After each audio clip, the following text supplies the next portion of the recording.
I must not fear. Fear is the mind killer. I must not fear. Fear is the mind killer. Fear is the little death that brings total obliteration. I will face my fear. I will permit it to pass over me and through me. And when it has gone past, I will turn the inner eye to see its path.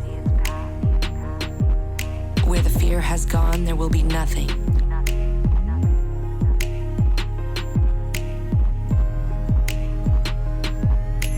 Only I will remain. I must not fear. Fear is the mind killer. Fear is the little death that brings total obliteration. I will face my fear. I will permit it to pass over me and through me. And when it has gone past, I will turn the inner eye to see its path. Where the fear has gone, there will be nothing. Only I will remain. What's in the box? What's in the box? What's in the box? Pain. Pain. Welcome to the Thyself podcast. Today we have a very special episode with a focus on Frank Herbert's Dune, and more specifically, the music of Akira The Don, who's a brilliant individual who's done a lot of great mixing of wonderful lectures and other excerpts that we've even mentioned on the podcast. Without further ado, today we'll be breaking down Litany Against Fear. Well, let's get started with this wonderful mantra, this prayer, right? Right. And we start off with Litany Against Fear. And do you want to go ahead and read off the whole excerpt that we're focused on today, or do you want to just? Well, let's just take it, line by line. I think Akira The Don does a great job there, and I love the cadence and even how they separate the words. So, absolutely. Why even try to duplicate that beautiful art piece that we just heard? And I think it's great, the pauses that they take, because it really shows significance of what we're really talking about here. Because again, we feel, when even you were reading this on the pages, if that was the first way you experienced this, or you saw it through the David Lynch movie in the 1980s, or this was your first kind of intertake with it, it's a very, very powerful verse. And again, its roots are to the deepest of the deep. And we'll kind of get into that and kind of jump into that. But right off the bat, this esoteric understanding of fear, and we've approached this before. This has been a conversation that we've had that keeps coming up, because this is such a powerful process in the evolution of the individual, is the proper facing of fear from the highest perspective possible and inverting it. Because back from our early episodes, one of the first conversations we ever had was the aspects that fear is just the absence of love. Yeah, we talked about polarity with the darkness polarity. and light. Yeah, Right. Which is a hermetic principle, which again, we're seeing pushed out through sci-fi. We saw this with Star Wars. We see it with fantasy, with the Lord of the Rings. And this is also kind of like a science fiction fantasy kind of novel that we have with this. And again, we're not looking to break down the whole story of Dune. That will take a lot of episodes. Yeah. But there is some excitement, because I know this film just got released in Europe. We're about to get to experience it.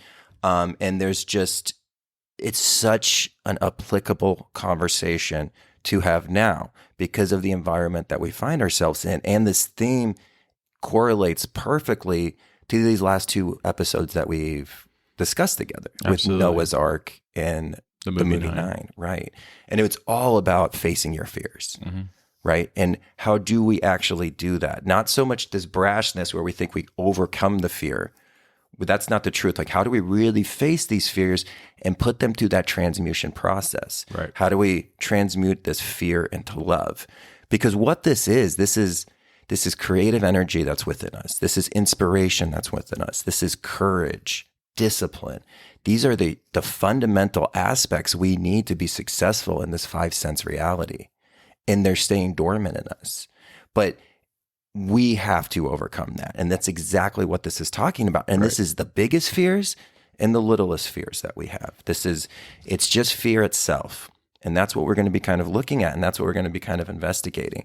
And so, I just love how it starts off with that I must not fear. Right. Fear is the mind killer, and right off the bat, we have another Hermetic law making itself present, because it doesn't say a mind killer. It doesn't say my mind killer, even though we've already been in this possessive, because it starts with I must not fear, right? It's the mind. Right. And that goes back now to the first Hermetic law, the law of mentalism. I is everything. This entire process is the evolution of consciousness.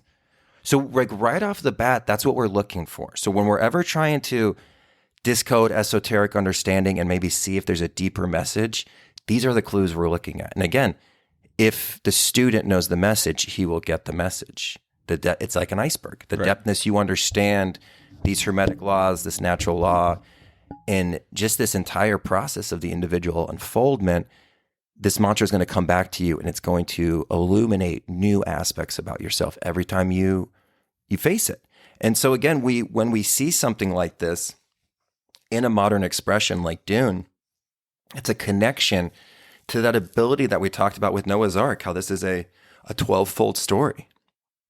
We don't really have that ability to do that anymore, but we see snippets of it and reflections of this. And again, this is based off of a very old mantra, right? Oh, yeah. This has kind of been rewritten and redisclosed, but it's almost like the Emerald Tablet, where you almost want to come up with your own definition.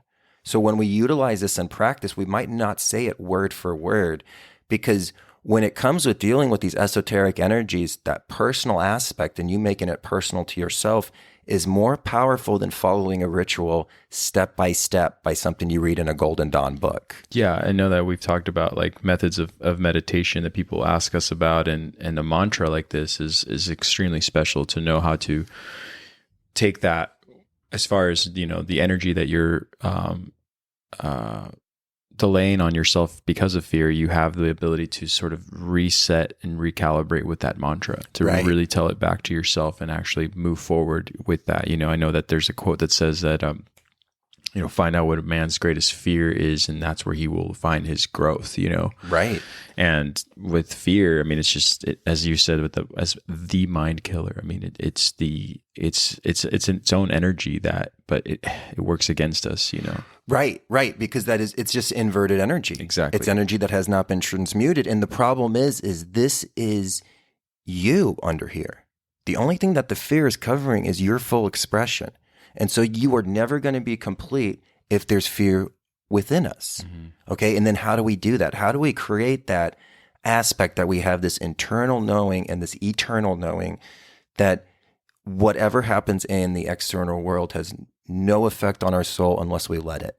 And that's what's another beautiful thing about this. And it's going to show us this example as we kind of break this down. And I really do suggest individuals to go check out maybe the movie or read the book. And speaking about Akira the Don, because you had those great words to say in the beginning of this, he has the whole audio book with like a music background that he did all these beats to of Dune. And I think it's the first one. It's like 22 hours long. Like this is an epic book. Yeah. But a great way to kind of get connected with that too. And so always give love and support to that amazing artist and just amazing individual. And so, very kind of great there. And so just as resources, let's kind of see if this wakes up anything in us to make us kind of really kind of see what's kind of being spoken here. Yeah, I love that you mentioned how he takes his cadence. So the cadence is very important because, I think for us, especially like students that are always reading these principles, the principles are packed with information that can be decoded only, as you were saying, to be ready,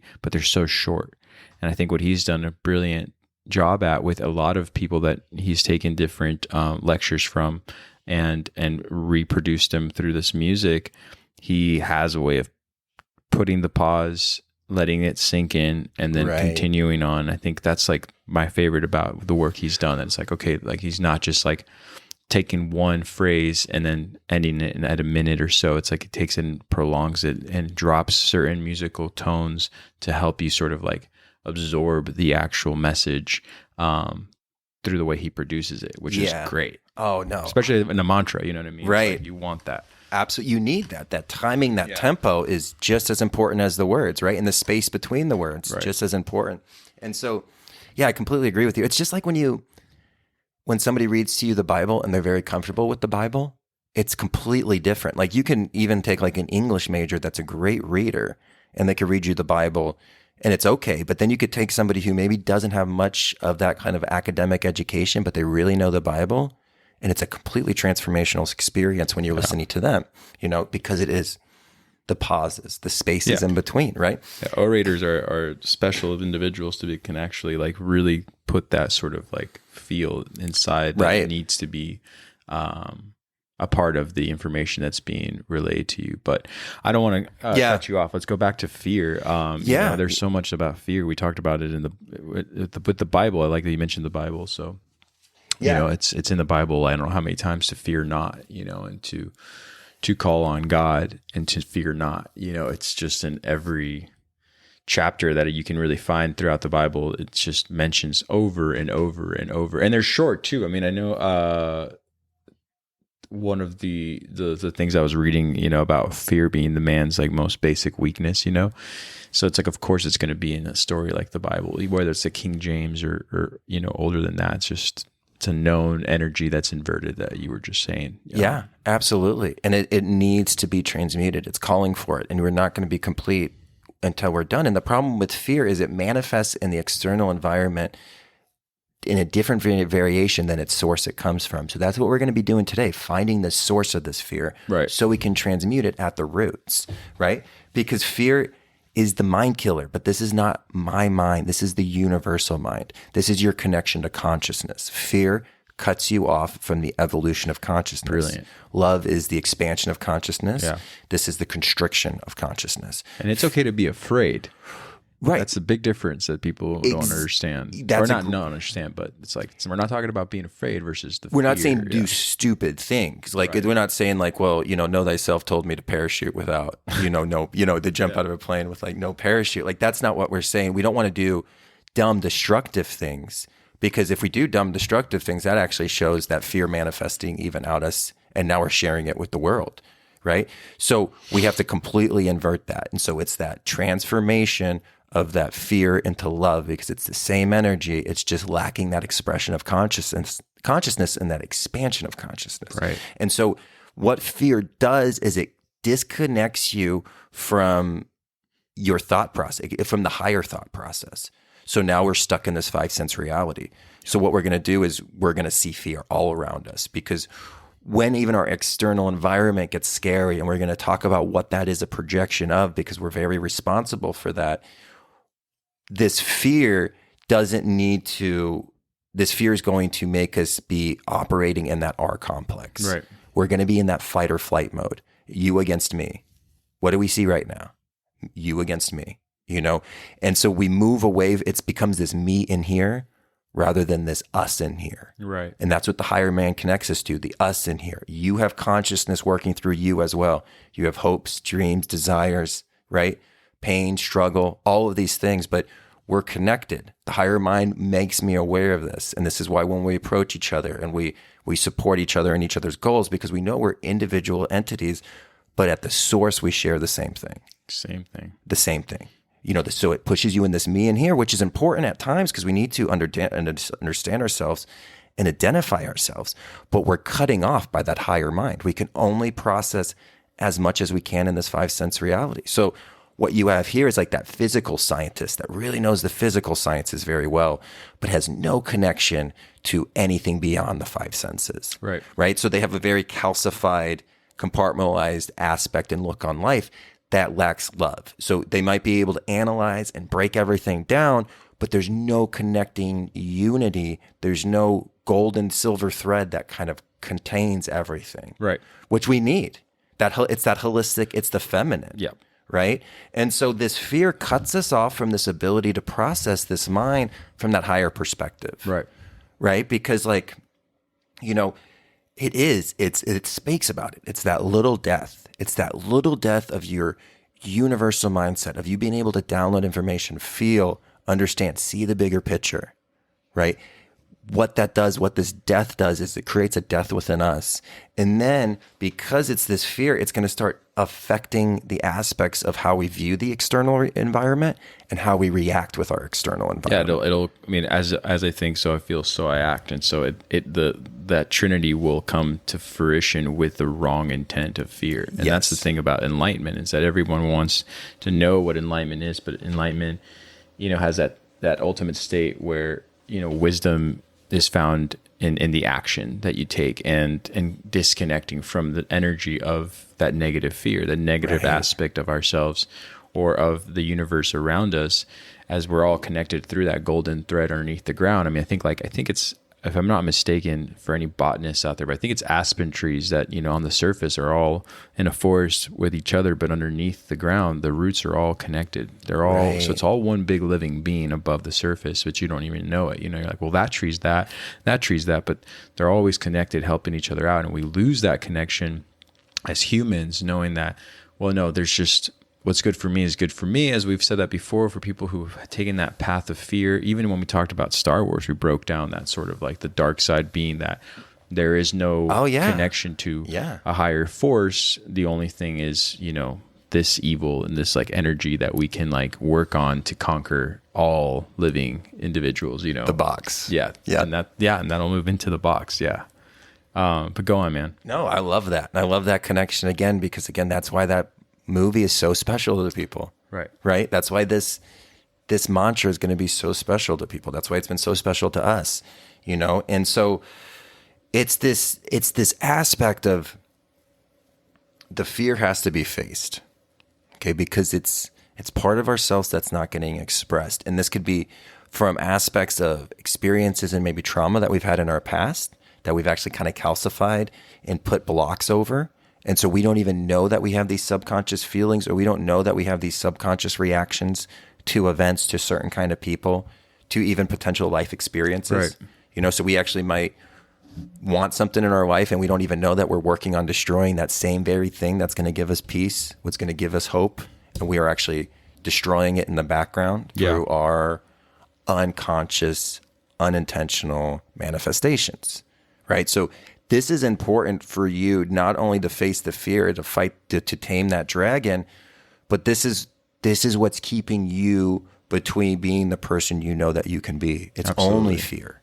It's only fear, and this is because it's just so much energy that's not getting its proper expression, and it's coming out in ugly ways.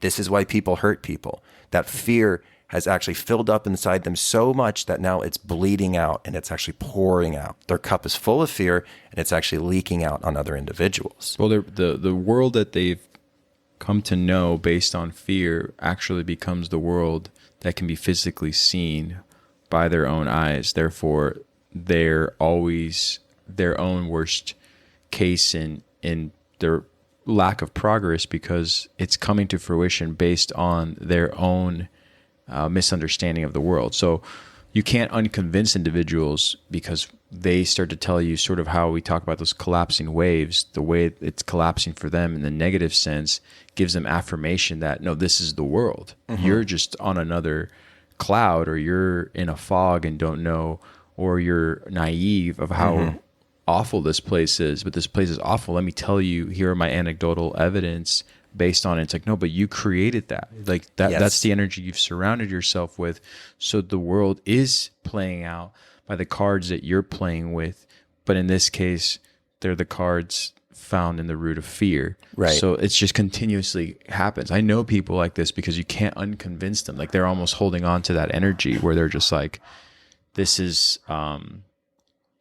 they're holding on to an energy that they're convinced like, no, this is how it really is. And so I'm like, no, you created that though. And they're like, no, I didn't. They're like, they're still sort of in like a victim mentality. I'm like, no, but like this energy is bleeding out of you. So therefore you're attracting, just like the law of attraction that we've talked about before, but it's a different source of energy, in this case, fear, you know? So like your whole world will be surrounded by this whole sort of action that's coming out of a conscious and unconscious fashion. So yeah, absolutely. The simple mind bathes in fear.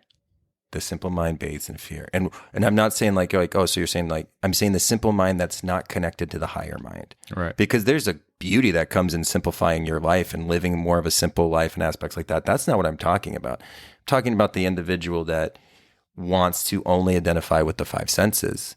You know, the problem with that cube is the only thing in that cube is pain, and we're going to find about it. So if that's all you're looking for significance, for hope, there's nothing going to be waiting for you. Yeah. You know, it's all dissolving. And we'll get to that when we kind of talk about that box. And so we come across this thing of this next line being, I will face my fear. I will permit it to pass over me and through me.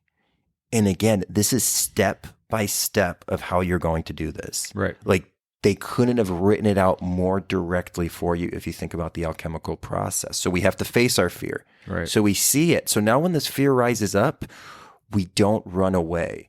Okay, it's a trap we don't try to escape from.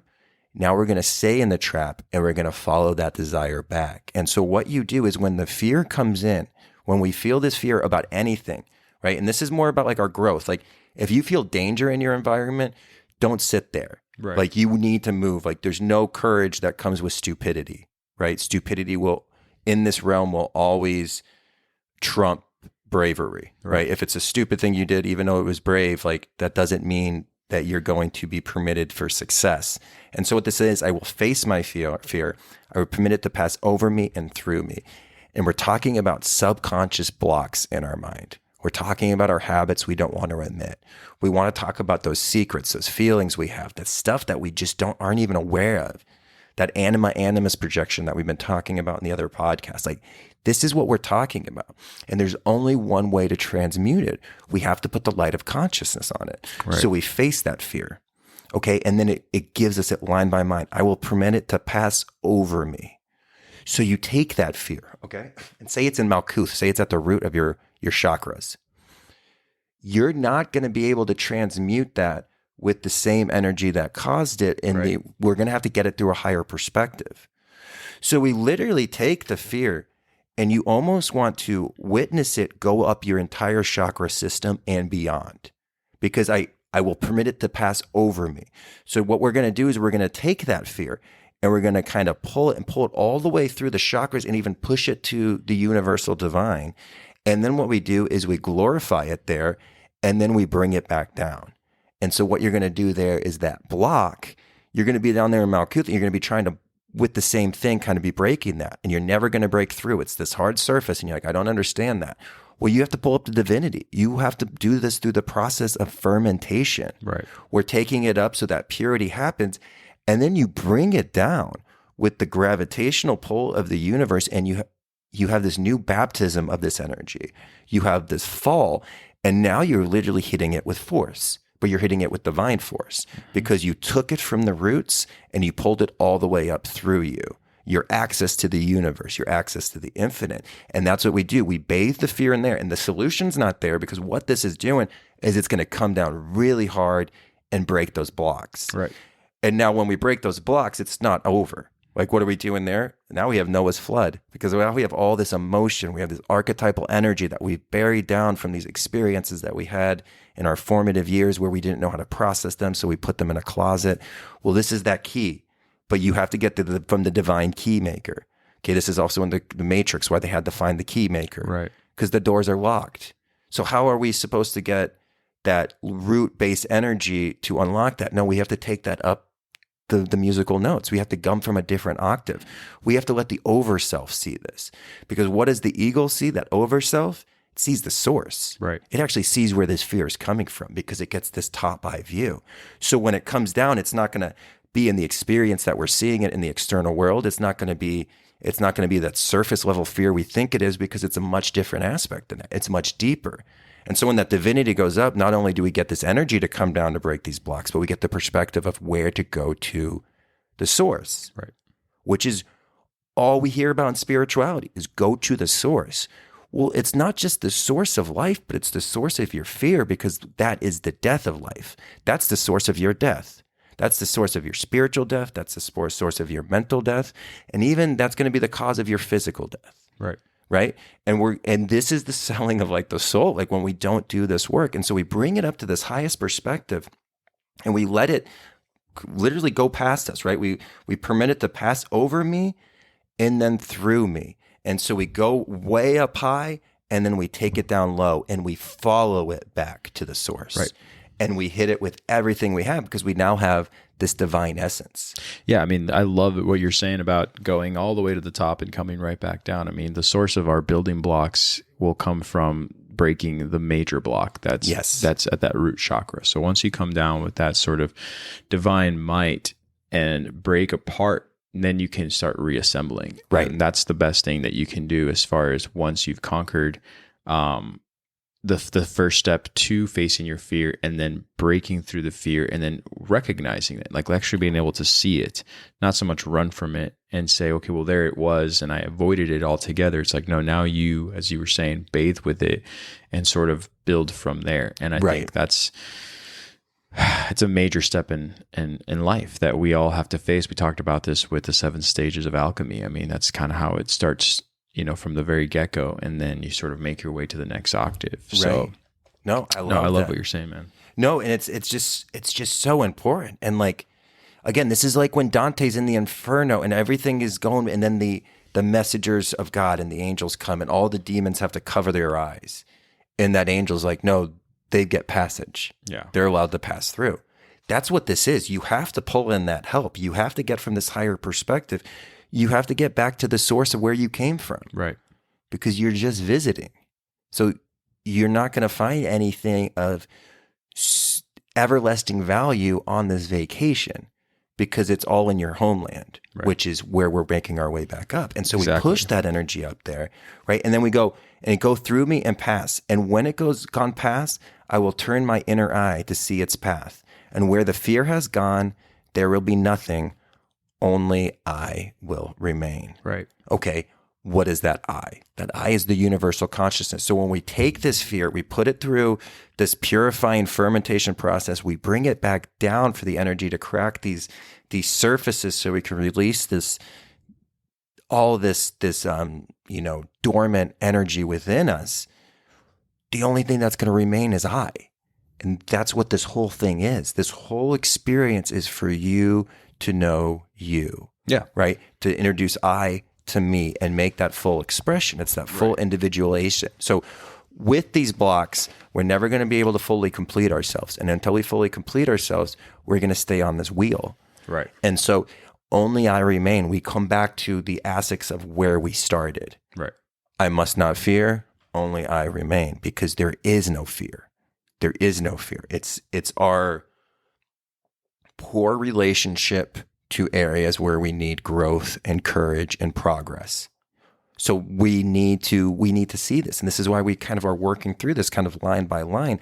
But right there, that mantra can tell us everything we need to know for not only facing fear in the external, but more importantly, facing the fear in the internal, because the external is just a projection of all the fear that we have. Right. Like why is the external world so scary right now? Well, we've been avoiding this. Right. We've all been avoiding facing our own fears. So now they're playing out on the screen in front of us, and we're trying to solve the solution, right? We're yelling at the movie theater screen when the projection's behind us. Right. And we're yelling at the movie screen for the hero to turn around because that bad guy's about to get him.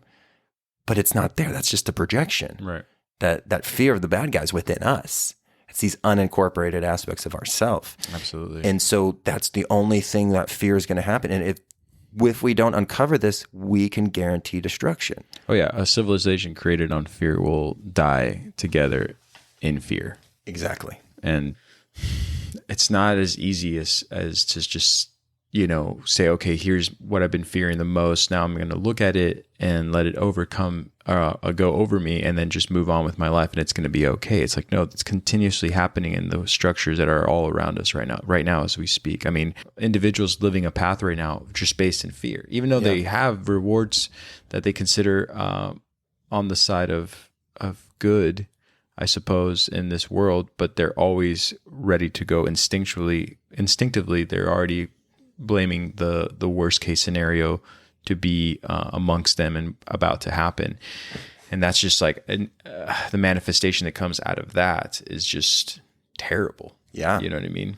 I mean, Mark Passio's work on worldview poisoning. That's exactly what it is. It poisons your worldview, and it makes you combative and even an order follower. Like you give up your own independence. You give up your own freedom because you're so scared of the external environment that you think you need protection. Exactly. When really the thing you're getting protection from is probably the thing that's causing the pain, and the fear. Yeah. And so, yeah, man, I love that. Did you keep going? No, I was just going to say, well, like finding the peace within, finding what really, like I always used to say this to people, is learning how to die a long time before you die actually physically is the greatest gift you can have, because when you finally see yourself from above down onto this physical world, then you realize not only how much of a gift it is to be here and what it takes to just live in peace, but also how to continuously use that energy to affect other people who are not seeing life from that perspective. So a lot of people who are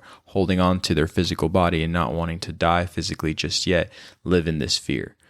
But I'm like, what are you really afraid of? You know what I mean? So some people witness that whether a loved one passes away right before their eyes, or they live through a situation that we've talked about this before, where it's a life and death situation, and they come out of it still alive. They have a new lease on life because they realize, like, what was I so afraid of? So all the structures and all the demands of society that you put on yourself are just 100% based on this fear energy that you didn't realize it until you kind of separate yourself and you're like, oh, I was just doing all this straight out of fear. I had no idea. I thought this was like what I was doing to live my full purposeful life, or like go forward in life, feeling that I'm on the path I'm supposed to be on, but you realize your path was completely based out of fear, Yeah. You know what it reminds me? It's like remember the restaurant in the 90s, the TJF Fridays, and they would all wear buttons on there. They would wear like all that flair. Yeah. It's like that's the fear we use. And that's our responsibilities and our social identities. And we wear these pins and we think that these pins are so important. And then you come around and you're like, hey, you're fired. Give us back your pins. And you're like, but these pins are me. You know what I mean? Yeah. And there's like this kind of connection. But you're right. We put so much more pressure on ourselves, in this external world. And we allow those pressures to sneak in, and it cuts us off from the source. And then we get these little fears of like, am I going to be able to pay rent next month? Am I going to be able to do this and that? What does that do? That disconnects you from the eternal. Any individual you ever talk to who's living a fulfilled path will tell you that they didn't have the answers the day that they left their job, but they'll tell you right away, but these doors opened. And they'll chuckle at themselves and say, "Oh, it's just it just so happened to be, or there's this coincidence." Like, no, you let universal consciousness work through you, and it's opening the doors for you because you face the fact that the dialogue you were telling yourself, which is, again, it's kind of crazy because obviously we all have been, influenced by multiple different sources of media and social. Pop culture like influence, that's where a lot of the fears generated from the very young age. Well, you just said something that the reason I'm going off on this is that you said something that I thought about before. People talk about, well, how am I going to pay my rent? But anybody I've ever met who's either lost their job or had to move on to something of some sort of difficult change and shift always made it. So like no one talks about that except for the people who really go, no, I knew I'd lose my job and I knew I wouldn't be able to pay rent. And that's exactly what happened. I'm like, yeah, but you knew it so well that you made it happen that way. You didn't really like give this opportunity to say like, well, what's going to happen? Like, what's going to come of this? Like, and I know that's people thinking that's a glass half empty versus a glass half full. But, the guy who fears not having all these comforts, I just feel like you're going to shut yourself off from opportunity. So you shut yourself off from the source. So therefore it does come to fruition. It's like, no, I did lose my job and I did lose my home and now I'm homeless. And it's like, no, but you're a beautiful mind and a great person. I don't understand how you couldn't have just like made it through and come out the other side. And so again, people just acting on fear. And I think it just continuously goes down that path. I think especially when we react to fear, not through this idea of taking it to the source and transmuting it, but responding in fear. They're right. Like you're just gonna make that barn fire expand. Right. And you're like, oh, but this side of the barn's not on fire, but eventually it will be. Right. You know what I mean? And you're just kind of moving around in the same burning barn when the universe is like, hey, I need to take this down to the surface again. Right. You need to go to the source. And again, I love that aspect because it connects 9. But in the movie 9, 6, which represented Pisces and transformation and this other world existence, told it. That's the only advice it said was go to the source. This is how we have to face our fears. We have to go to the source. Like, Right. there can be so many things. It could be trauma. It could be our relationship we have with universal archetypes. We might have the wrong definition created about very powerful principles that work through us in this universe. Right. If we have a negative relation on that, it's going to create fear in ourselves and fear in our environment. We have to go to the source of this energy. We have to follow it. And that's why we watch it like an eye and we bring it up and then we get that bird's eye perspective and we see the source of this and we hit that source with the divine will, right? And this is where this becomes the whetstone of our creation. This is where we sharpen ourselves. This is through these experiences. If you don't have fear, you have nothing to live for because this is what we're transmuting. This is the alchemist journey, but the journey's hard because what's in the box? Pain. Pain. What's in the box? What's in the box? What's in the box? Pain. Pain. What's in the box? What's in the box? What's in the box? Pain. Pain. What's in the box? What's in the box? What's in the box? Pain. Pain. We've talked about pain, I mean, again, through the 7 stages of alchemy, but man, there's just so much to it that that is just so God, and this especially with Frank Herbert. And it's funny that we talked about, you said Lord of the Rings, that this movie is coming at such a perfect time in our society. It makes me very happy because even though it was written in the late 60s, the story as it comes again through that, that Renaissance period that we're in right now. Interesting, just the timing is perfect, the 60s, and now we're back into the 2020, we have this new this new form of consciousness that we're ready to pick up on the esoteric and the occult. And so to be able to have a movie like this should be very special for those who can understand what's being said and what's being actually delivered for the sake of our soul's journey while we're here. And you see it very much right now. This pain is the source of this energy that we're all living in right now. And I think everybody wants the pain to go away, but no one wants to go through the pain. Right. And so the avoidance of the pain is just causing a prolonged process that we're all in right now. And I feel like a lot of people are kind of like, when is this going to end?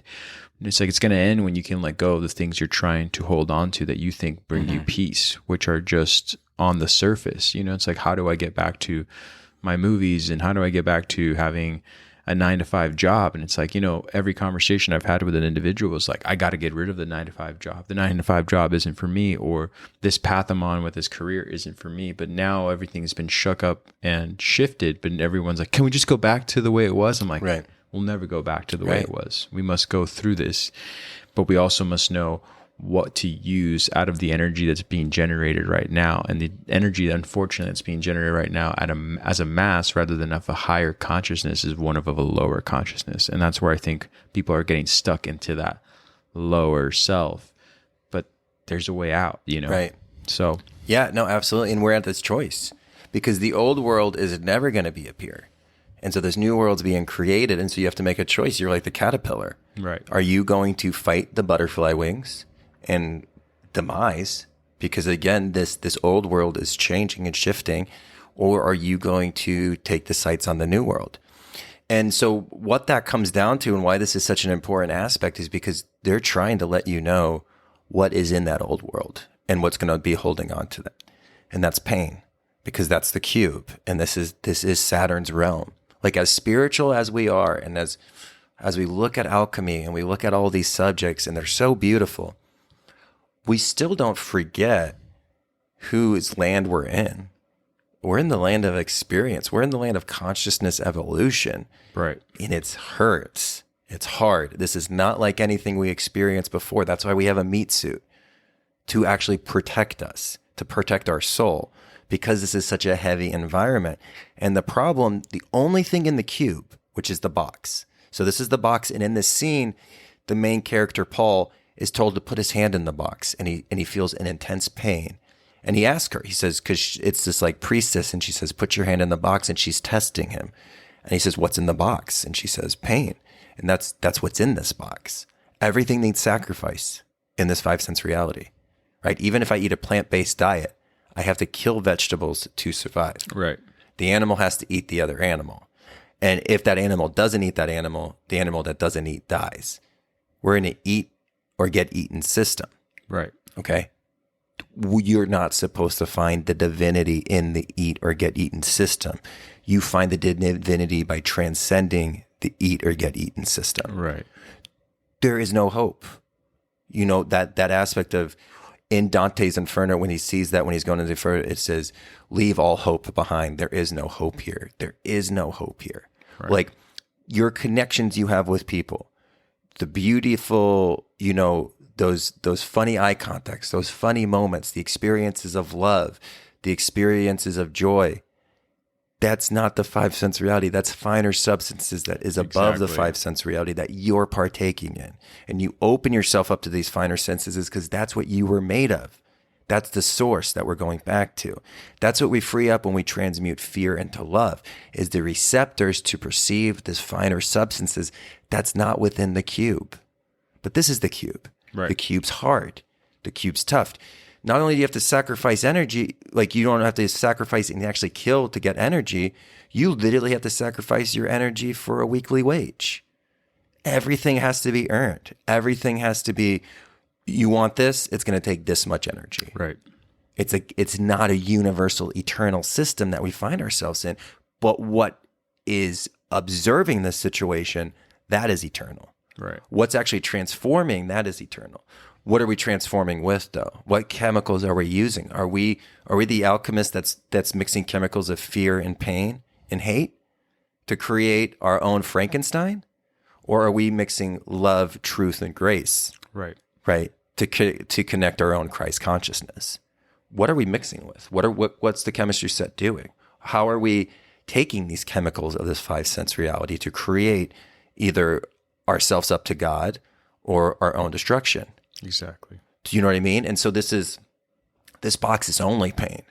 And we have to graduate from that idea. This is why people who have this worldview, and this is why people can tell you such negative stuff, this is what they're looking at. They're looking at the pain from this 5 sense reality. Right. And so there's only growing out of this. There's only the connection to the higher source. Again, this is why we connect our chakras. This is why we go through that alchemical process. This is why we learn universal law and we tap into that right side of the brain, which is going to give us a holistic understanding, the bigger picture, the alpha omega. And again, we formulate this because this pain is difficult and this is a very constricting experience if we let it overtake us. But again, we spoke about this in Noah's Ark. The greatest duty you can do is to see God in a universal loving light because this is such a hard experience. And how do we really face up the death of a family member? How do we face up the loss of a relationship? You know, we curse and we're so upset in the moment, but we don't understand that it's for our ultimate transmutation. And why that broke off was there was a fear that we have to go through. There was something we need to do for our own growth. And then when we perceive this, when we go through these processes, when we transmute the fear into love, we realize that there was nothing to fear in the first place. Exactly. Because our soul's eternal.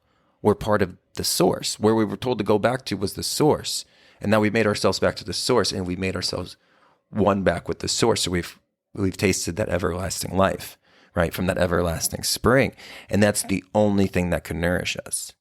It doesn't matter what Gatorade says or whatever this other company says. Like, we know where our Kool-Aid is and it's not there. It's the water that doesn't wet the hands. It's the entire spiritual unfoldment and blossoming of the individual to their full expression. And there is going to be a painful process. There's a painful process in growth, but the pain is needed for the transmutation.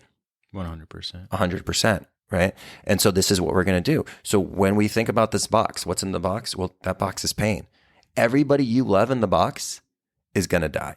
Right. Everything you love physically is going to die in the box, right? How do you learn from these experiences? Like, have you ever thought about it when you buy a pet? There's a good chance that you're going to be the one that buries that pet. Right. So you're taking on this love, even though you know that it's finite. You know that you're probably, I mean, unless you're older in life or maybe something tragic happens, but like a dog, you know you're taking that dog in as a puppy, and it's not in the forefront of your mind, but if life goes like it's supposed to go, you're going to be passing that dog on. And it's also, the main thing to focus on is both, whether it's a dog or a cat or whatever your pet is, there is no line of real communication between the words that we learn here and the words that the animal can speak. Only love is the only thing that is transmitted between the two. So the sacrifice, or the moment at hand when you take that responsibility, is you're also acknowledging that, like, I'm going to have a universal connection to this animal because I will nourish it, take care of it, and it'll take care of me emotionally. So you have this bind and a bond that you're already like sort of in contract with, even though you know you might outlive or will outlive that animal. Right. So it's not selfish as it sounds, but it's like you are making this active, you're actually aware in that moment of that Christ consciousness, of that higher consciousness, to adopt that animal and bring it into your home, with the knowing of the outcome not being great, but however you take on that responsibility, because the reward that is coming is this, again, unspoken connection between you and this animal. And I just think that's what we need to do more as people as well. Does that make sense? It's like you're not going to be able to communicate with the, like, there's just, it's like, it's just hard to explain. Like if you had an individual go, well, why did you do that? It's like, you can't talk to the animal. So it's your companion. I understand. It depends on you, and it's going to die in the next, what you said, like 9 years. It's like, what's the outcome of this? And people will tell you, they're like, no, like in the time that I needed that, I was empty, and I needed to fulfill this sort of heart connection with another individual that doesn't speak the same language I speak, but we both speak the same language of like what's beyond the five sense reality, if that makes sense. Yeah. Like with animals, that's when you feel pretty connected to something beyond our willingness to understand like what's outside of this box. You know what I mean? Because the animal doesn't know. It's just like every day the animal's just like, I'm just happy to be here again, right? Every day. And you're like, I need to learn from this. And so people do. They kind of sort of go like, hey, you know what? He's happy, whether it's 3-legged dog or 4-legged dog. It's like the dog knows no difference, because it's like, I'm still here. Like I'm pretty happy. Like I still got, what I need, to live here. So I feel like we make these decisions that are kind of interesting, but I think we know what the real outcome is somewhere deep inside. And that's what I think we need to focus more on. You know what I mean? Not just like, oh, it was a cute dog and I bought the dog. It's like, no, there was something more going on in your life, most likely, that needed you to connect to that more of a spiritual bond than you've ever had before. Right. No, absolutely. Absolutely. If that makes sense. Yeah, no, absolutely. And so we understand that there's something deeper here than just the loss. And that's exactly what we do, because we make that sacrifice, even know that we are going to not only be the introduction to life, but we're going to also be there on the departure. But again, the experience that happened are the ending and the alpha and the omegas in this realm, but the evolution that comes from yourself as well with the animal transcends any kind of pain, even though we're going to be going through the pain. Right. And so the love will always conquer the fear. The love will always conquer the pain, and just the expression of love and the expansion of love that you have in that experience is going to far outweigh the pain that is going to inevitably happen because of this realm, and so that's how we kind of have to do this. And that's where the aspect of even pain is going to be worth it for the growth. But the beautiful aspect is it's through that pain, it's through that experience, right? It's the wet zone of experience. And so we take on these sacrifices and we take on this nature of going through pain, because we know to conquer ourselves, we're going to have to face this pain at some time. Right? The alchemical process, even this process of we taking the fear to the highest realm and coming down and smashing those boundaries, we know the process isn't done. You're just opening up the floodgates. Noah's Ark has started. Here comes the flood. Right. Here comes the fire. And so we have to kind of put ourselves through these baptism rebirths, and it's going to be a struggle, but within that pain, we're going to come out intact. Right. Right. And so that's going to be a really important part. And so, we kind of come to this aspect too of in this pain, sometimes this pain feels like a trap. And I think that's what we'll pick up right here with the remainder of the song. Right. Right. Yeah, no, pain is definitely, I mean, it gives so much of a lesson, but more importantly, it is the reminder of the beauty that actually is of what it is to be alive. It's the polarity. I mean? People will tell you, whether it's through heartbreak or the loss of a loved one in a tragic sense, or too soon, too fast, at some point when they heal, they realize that they come out the other side realizing that this finite universe that we're in is actually beautiful. And that's when people will question that. They're like, what do you mean life is beautiful? I hate that saying. And it's like, no, you just don't understand the loss yet to know what the gain is. You know what I mean? Right. You've heard of animals chewing off a leg to escape a trap? That's an animal kind of trick. A human would remain in the trap, endure the pain, feigning death that he might kill the trapper and remove a threat to his kind. Why are you doing this? Why are you doing this?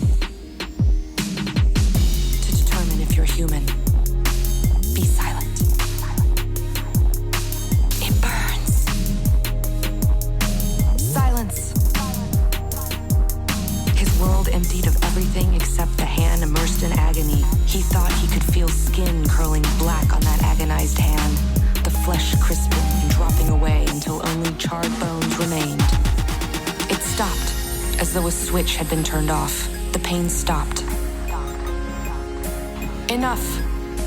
Take your hand from the box, young human, and look at it. Do it. He jerked his hand from the box, stared at it astonished. Not a mark. No sign of agony on the flesh. He held up the hand, turned it, flexed the fingers. Pain, she sniffed. A human can override any nerve in the body.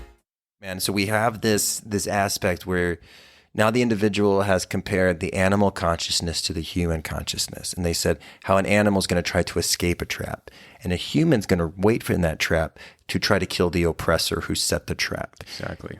And again, we're not talking about physical animals here. Right. We're talking about the consciousness within man. So the animal consciousness, when it touches this pain in the subconscious, when it touches this heat, when it touches this uncomfortableness, it's going to run away. And that's the animal self. That's the simple man who bathes in fear. Right. Right? So the animal consciousness, this lower aspect of our evolution, is going to feel this pain, and it's going to think it's a trap. It's going to be a trap set up by the universe. Oh, it's fooled me again. It got me again. Oh, curse this universe, right? And it's just going to try to escape, right? Where the human in this aspect that this main character, Paul, is going to kind of represent, and they're actually testing for humans here, the human's going to wait in that trap for it to rise back again.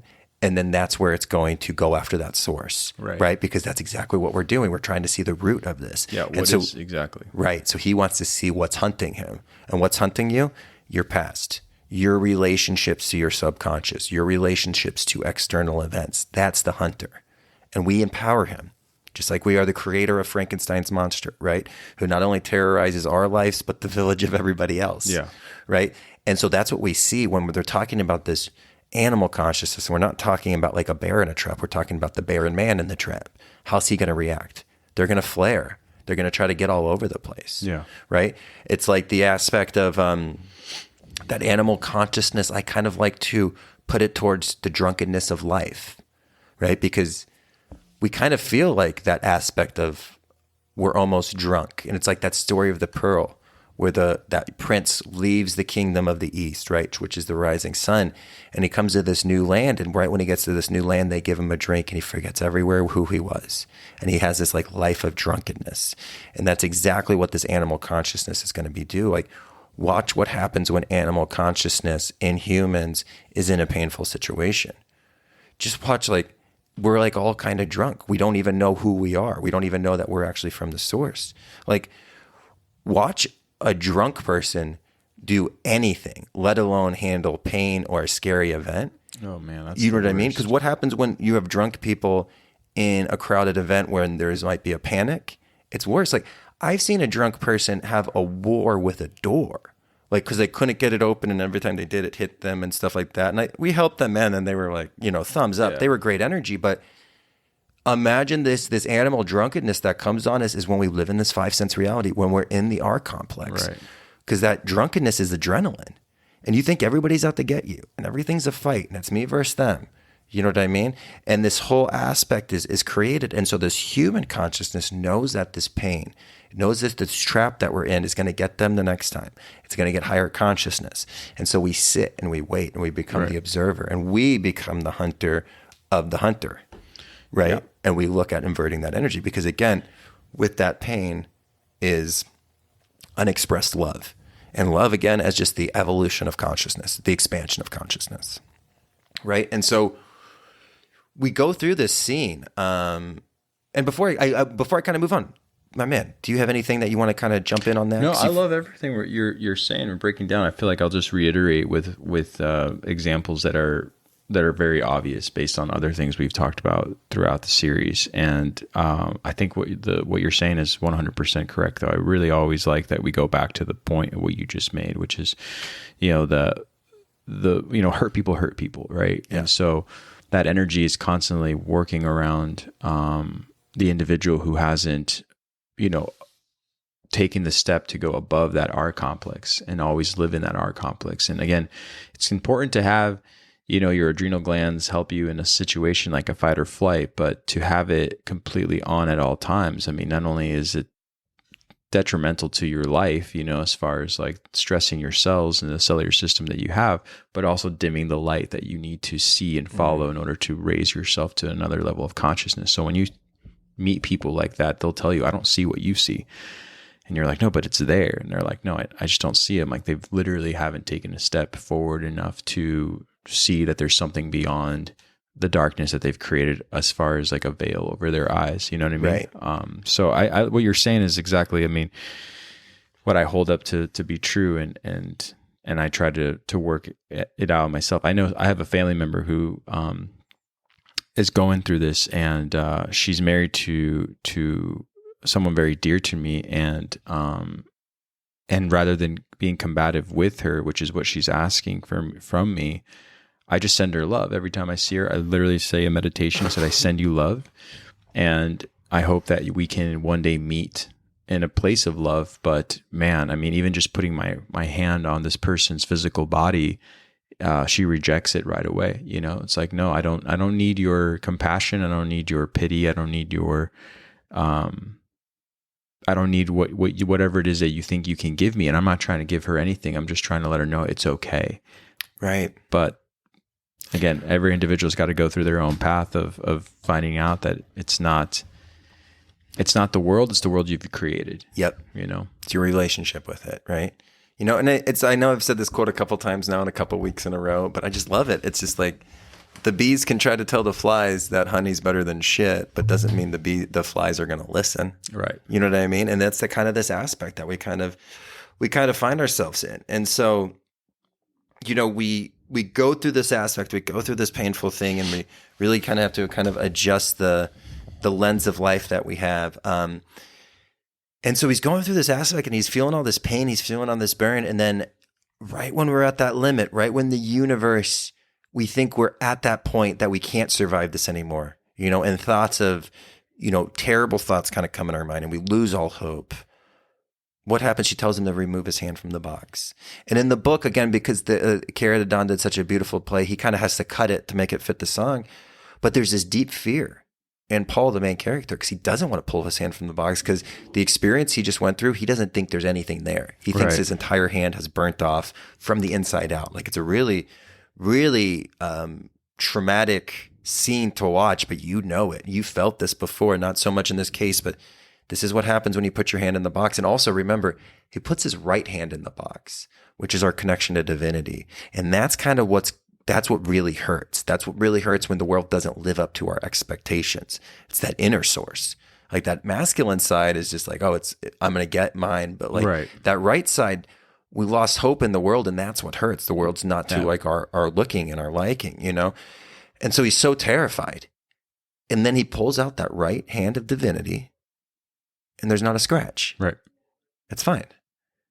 And what this represents is your soul is unscathed. You're the only one that can hurt your soul. You're the only one that can diminish your soul. You're the only one that has access to it. Right. They can take your body, they can torture your physical body, but they can never touch your soul. And that's what we're going to be kind of looking at, and that's why, again, why his right hand was in there. If it was his left hand, it wouldn't burn as bad. Yeah. Right? Because the right hand is the connection to divinity. That's why you put your wedding ring on your left hand, right? Right. And because that connects the rings, and it makes you a complete cycle, but Exactly. it closes off that circuit. Right. It's now connected between the left and the right, and that it's making that it's connected the circle. It's just that energy is creating now within the two. And so there's this beautiful aspect of like why it was the right hand, but he pulls it out and it's unscathed. Right. And this is like the biggest lesson, because again, we have this meat suit for this evolution of our consciousness, and nobody can hurt your soul. Nobody can buy your soul unless you sell it.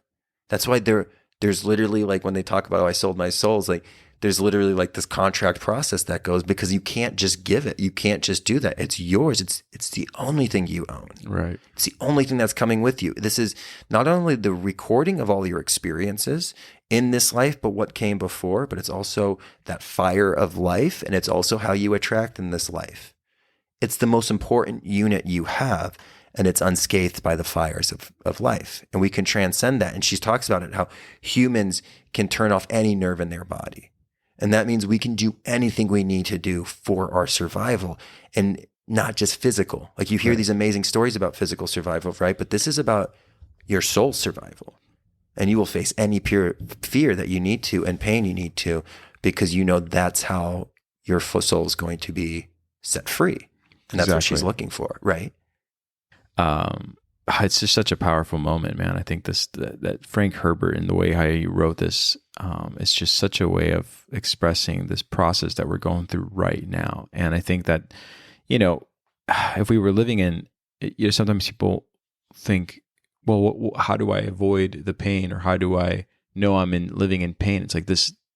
Everyone says, like, with the difference between something that's difficult and what comes easy. And right now, a lot of things are coming very easy. And I think that's where we're distracted. Our actual soul is actually taking a journey that's prolonging the process of what we need to go through to reach sort of this divine surface, or this divine area above the surface that we're at right now. But it's hard with all the distractions that are upon us as we live in this 5 sense reality. And I think they're making us think that we are gods on this planet right now, and this is it. You die here, and there's nothing beyond that. And it's going to be a long time before people can kind of like pull themselves away from that distraction, because there's more of it coming every, it seems like every day, every minute, Yeah, but I mean, I completely agree with you. They're bombarding us, but also like, that was kind of what the 2012 Mayan calendar was always bringing up too. Yeah. Like that was the best explanation I ever heard from it, was just like, oh no, bullshit's just not going to work the same Exactly. after 2012. And like, what do we notice? Like even like party people who have been just so allegiance to their party and just kind of go with, voting for the party, even them, they're like, This this doesn't do political it for rhetoric me. isn't doing it for me anymore, Yep. and even like this celebrity worship is like, Fading. it's fading, and it's like merging with like, it's really like the merge of a line of what even a celebrity is merging, because now like a kid could become a celebrity at home. Like not so much like maybe 10 years ago on YouTube, because YouTube's pretty controlled at this point. You lizards and lizards. and but again, still it's this whole aspect of that old world is fading. Oh yeah. Yeah. You know what I It mean? definitely happened in 2012. I mean, some people felt it, some people are feeling it right now, but it's going to keep going as far as like the way it's like being, how it's crumbling. But as it's crumbling, they're also trying to patch those holes up with new sources of. Their feet are dug in. Yeah. Because they don't want to go. They don't want to kind of give. They up don't want to lose that power. Yeah. Yeah. And then there's the other class of people who are saying, actually, no, this energy is doing it to push us through transformation. Yeah. And so there's that other lens of how this social engineers, again, it's up to you on where you kind of view that. But some of it's not just like, oh, these people are, some people think it's like this almost alchemical cleansing process that's happening. on the whole. But again, we don't really give up conclusions here. We just kind of love kind of putting up information. But it's just interesting. It's interesting where we find ourselves in. Absolutely. Well, this is, again, I feel so fortunate and blessed to be able to even have an opinion on such, cultural shifts and finding what means of law or what means of source that are out there will help us govern our lives based on something that we know lies in truth versus what has been told to us for so many years. Right. And I feel like the ability to have those antennas up right now is very much, it's a very dominating thing right now, especially, our listeners alone, they listen to what we have to say, not because of how we say it or at least because, we're not saying anything that you don't know and nothing new is under the sun, but you're wanting to connect with a community that also has these kind of perspectives on how we're breaking down the old and bringing in the new through means of truth. Yeah. It's the us and here. Love. Yeah. Yeah. No, I completely agree. And so we're gonna have to go see Dune together, man, when it comes out in the theaters here. No, I can't wait, man. I made an announcement, what was it, last week? I put, the last month, and people know this from Patreon, and they know this from, the alchemical counseling, technology is not my thing, but I put a group message together, and I said, know thyself. We're taking all the know thyselfians, and we're going to go to Dune. And we're going to go see right? Dune. And I made all these big plans, and then was it you or Johnny was just like, I'm totally down, but that movie doesn't come out for another month. Go to Europe. Yeah, we would have to go to Europe. But now the time has come across, right? Look at how Father Time has made us way. Yeah. And now it's here. And so we're going to kind of check this out. So be on the look for Patreon, because I think we're going to do a pretty big segment there. But again, big thank you to everybody for sharing the information, sharing the podcast, checking in with the network, really just, writing reviews too. I know we've had some really great reviews written. That's so important. That's what kind of pushes us up into the spotlight and kind of makes this community even bigger. Absolutely. And it's just such an amazing thing. And a big shout out for all the alchemical counseling members. It's been so cool to be able to meet them on this one-on-one aspect. And there's bonus days. If you book it on a Friday, there's a chance that you might get a glimpse at the great Eduardo. I do him at his house on Fridays. And so that's really cool. And if you ever want to because I have had some where they're like, hey, I just want to have a conversation. I've had natal chart, a lot of it's natal chart reading. Right. But I have had people just be like, yo, I just want to chat with you, and I almost do our own personal podcast. If it is on a Friday and you want to request Eddie Eduardo, we'll figure out a time, and I'll put it out there maybe once or twice a week that maybe we could do a little duo and have a chat with you guys. Yeah, let us know on the website at knowthyself.org, or let us know at info@knowthyself. I'm always here. I try to give as much space as I can to Daniel. I feel like sometimes when we both have these conversations, my guy over here does a wonderful job, especially with this episode, of doing a breakdown that doesn't really require anything for me to kind of put my input on, not because I don't feel like I don't have anything to say, but because sometimes it's best not to say anything when it's such good things are coming out. But if you ever want to have this conversation with me, we'll set something up soon enough where, we can do a conversation. If Daniel's busy with the alchemical counseling, I'd be more than happy to just have a chat with you. I'll give you an hour of the day, and we can kind of go back and forth I know a lot of people ask questions about, our origin. There's actually a couple of podcasts that have interviewed us and asked how we've come about and where we get our material from. But if there's something you're looking for, we're here, you know what I mean? Just let us know. I may not be doing any natal charts, but I'd be happy to just sort of give you a different perspective on where we're going with the network and what will come for the future as a whole, right? Cool. So I'm here as well. So anything else you want to add to that, man? No, I think that's good. Thank you again, all patron, for creating everything. You are the roots that we're able to kind of grow from. And so super thank you there. And I guess until next time. Cool, man. Until next time. Fear is the mind killer. I must not fear. Fear is the mind killer. Fear is the little death that brings total obliteration. I will face my fear. I will permit it to pass over me and through me. And when it has gone past, I will turn the inner eye to see its path. Where the fear has gone, there will be nothing.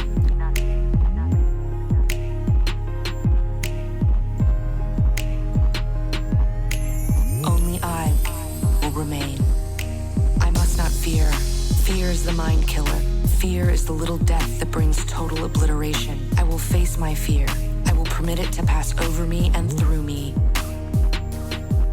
And when it has gone past, I will turn the inner eye to see its path. Where the fear has gone, there will be nothing. Only I will remain. What's in the box? What's in the box? What's in the box? Pain. Pain. What's in the box? What's in the box? What's in the box? Pain. Pain. What's in the box? What's in the box? What's in the box? Pain. Pain. What's in the box? What's in the box? What's in the box? Pain. Pain. You've heard of animals chewing off a leg to escape a trap? That's an animal kind of trick. A human would remain in the trap, endure the pain, feigning death that he might kill the trapper and remove a threat to his kind. Why are you doing this? Why are you doing this? To determine if you're human, be silent. It burns. Silence. His world emptied of everything except the hand immersed in agony. He thought he could feel skin curling black on that agonized hand, the flesh crisping and dropping away until only charred bones remained. What's in the box? What's in the box? What's in the box? Pain. Pain. What's in the box? What's in the box? What's in the box? Pain. Pain. What's in the box? What's in the box? What's in the box? Pain. Pain. What's in the box? What's in the box? What's in the box? Pain. Pain. It stopped, as though a switch had been turned off. The pain stopped. Enough. Take your hand from the box, young human, and look at it. Do it. Do it. Do it. He jerked his hand from the box, stared at it astonished. Not a mark. No sign of agony on the flesh. He held up the hand, turned it, flexed the fingers. Pain, she sniffed. A human can override any nerve in the body. Ever sift sand through a screen? We Bene Gesserit sift people to find the humans.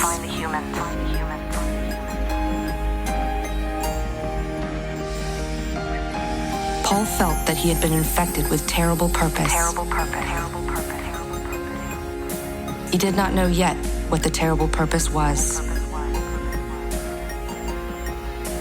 Why do you test for humans?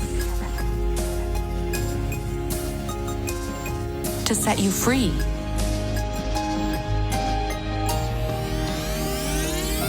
To set you free.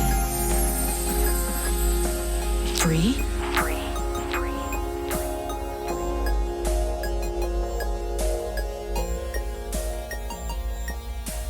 Once, men turned their thinking over to machines in the hopes that this would set them free. That only permitted other men with machines to enslave them.